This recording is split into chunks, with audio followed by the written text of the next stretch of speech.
گھروں میں موجود بچے بظاہر تو آپ کے ساتھ ہیں، لیکن حقیقتاً وہ اغوا ہو چکے ہیں۔ آپ کے بچے آپ کی گود میں ہونے کے باوجود تہذیب مغرب کی آغوش میں ہیں۔ عالم کفر دروازے توڑ کر، دیواریں پھلانگ کر، آپ کے گھروں میں گھس کر آپ کے بچے اغوا کر رہا ہے۔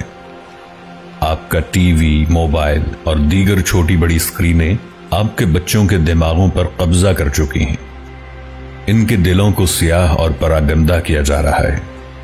ان کے کان اور آنکھیں حیا سے عاری اور مادر پدر آزاد بنائی جا رہی ہیں، گویا ان کے اعضاء کاٹے جا رہے ہیں۔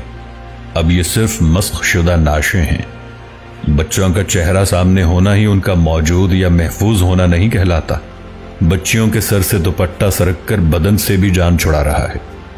وہ اب یہ بوجھ برداشت نہیں کر پاتی۔ وہ گھر چلانا اور گھر بنانا چھوڑ رہی ہیں۔ وہ باہر کی دنیا کی اسیر ہو رہی ہیں، اور بچے ہونے کے باوجود مائیں بے اولاد کر دی گئی ہیں۔ آج کی بچیاں کل کی ماں بننے کے لائق نہیں چھوڑی جا رہی، انہیں ذہنی اور جسمانی طور پر بانجھ کیا جا رہا ہے۔ ہم بچوں کو اپنی جیبوں سے بھاری فیسیں دے دے کر اس تہذیب کے حوالے کر رہے ہیں، وہ تہذیب کہ جس نے آپ سے آپ کا خالق چھینا، اور آپ کی آنے والی نسلیں بھی۔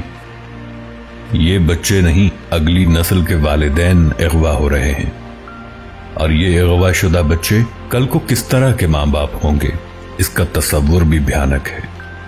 جب تربیت کا پہلا مدرسہ ہی تباہ کر دیا جائے، یعنی آغوش مادر، باپ کو بے حیا اور آزاد کر دیا جائے، تو اسے کہتے ہیں کڈنیپنگ۔ یہ ہوتے ہیں اصل مسنگ پرسنز۔ جب نسلیں اغوا ہو جائیں، جب کردار مسخ کر دیے جائیں، جب افکار کچل دیے جائیں، جب تہذیب ہی مار دی جائے، جو نظروں کے سامنے ہو کر بھی کسی اور کے پیروکار ہوں، تو فکر ہونی چاہیے۔ یہ فکر ابھی کیجئے اور جان رکھیے کہ جو آپ کے پاس ہے وہ آپ کے ساتھ نہیں۔